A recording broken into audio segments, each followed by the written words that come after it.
మనం పిల్లలకి షూస్ కొనేటప్పుడు కేవలం లుక్ చూస్తాం. కానీ మీకు తెలుసా, ఒక చిన్న బిడ్డ పాదం ఒక సూపర్ కంప్యూటర్ యాంటెనా. మన శరీరంలో ఉండే అత్యంత సెన్సిటివ్ నర్వ్ ఎండింగ్ పాదాల కిందే ఉంటాయి. మీరు ఆ పాదాలకి ప్లాస్టిక్ చెప్పులు తొడిగితే మీరు కేవలం నడకను కాదు, వారి మెదడు ఎదుగుదలను ఆపేస్తున్నారు. ఇది ఎలాగో తెలుసా, వినండి. ఒక్కో పాదం కింద సుమారు 7,000 నర్వ్ ఎండింగ్స్ ఉంటాయి.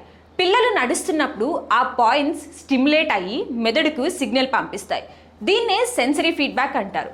కానీ మీరు పెట్రోకెమికల్స్తో చేసిన ప్లాస్టిక్ లేదా పీవీసీ చెప్పులు వేసినప్పుడు కెమికల్ అబోర్షన్, ఆ నరాల చివరలు ఈ విషపూరితమైన పాథలెట్స్ని నేరుగా పీల్చుకుంటాయి. అంటే పాయిజన్ నేరుగా నరాల ద్వారా మెదడుకి చేరుతుంది. Signal blockage. ప్లాస్టిక్ ఒక ఇన్సులేటర్. భూమి నుండి అందే సహజమైన ఎనర్జీని, అంటే ఎర్తింగ్ని ఇది అడ్డుకుంటుంది. దీనివల్ల పిల్లల్లో న్యాచురల్ బ్యాలెన్స్ మరియు కోఆర్డినేషన్ దెబ్బతింటుంది. పాదాల కింద ఉండే రెఫ్లెక్సాలజీ పాయింట్స్ మన హార్మోన్ల గ్రంథాలకు కనెక్ట్ అయి ఉంటాయి. ప్లాస్టిక్లో ఉండే ఎండోక్రైన్ డిస్టర్ప్టర్స్ ఈ పాయింట్స్ ద్వారా లోపలికి వెళ్ళి పిల్లల్లో థైరాయిడ్, గ్రోత్ హార్మోన్ల సమతుల్యతను దెబ్బతీస్తాయి.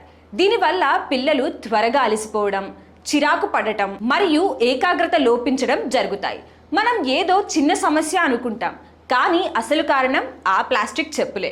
ఇంకో భయంకరమైన విషయం, ఆ చెప్పుల రంగుల్లో ఉండే లీడ్. ఇది నేరుగా నరాల మీద దాడి చేసి మెదడు పనితీరుని మందగింపచేస్తుంది. పిల్లల ఐక్యూ తగ్గడానికి కూడా ఇది ఒక కారణం కావచ్చు అని సైంటిస్టులు హెచ్చరిస్తున్నారు. మనం ఇచ్చే ఆ 200 రూపాయల ప్లాస్టిక్ చెప్పులు వారి జీవితాంతం ఉండే ఆరోగ్య సమస్యలకి పునాది వేస్తున్నాయి. రిమెంబర్ పేరెంట్స్, పిల్లలు పాదాలు భూమిని తాకాలి, ప్రకృతిని అనుభవించాలి.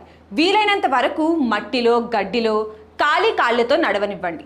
చెప్పులు కొనాల్సి వస్తే న్యాచురల్ రబ్బర్ లేదా కాటన్ మేడ్ వాడండి. మన పిల్లల భవిష్యత్తు మన చేతుల్లోనే కాదు, వారి పాదాల కింద కూడా ఉంది. ఈ విషయాన్ని ప్రతి పేరెంట్కి తెలిసేలా షేర్ చేయండి.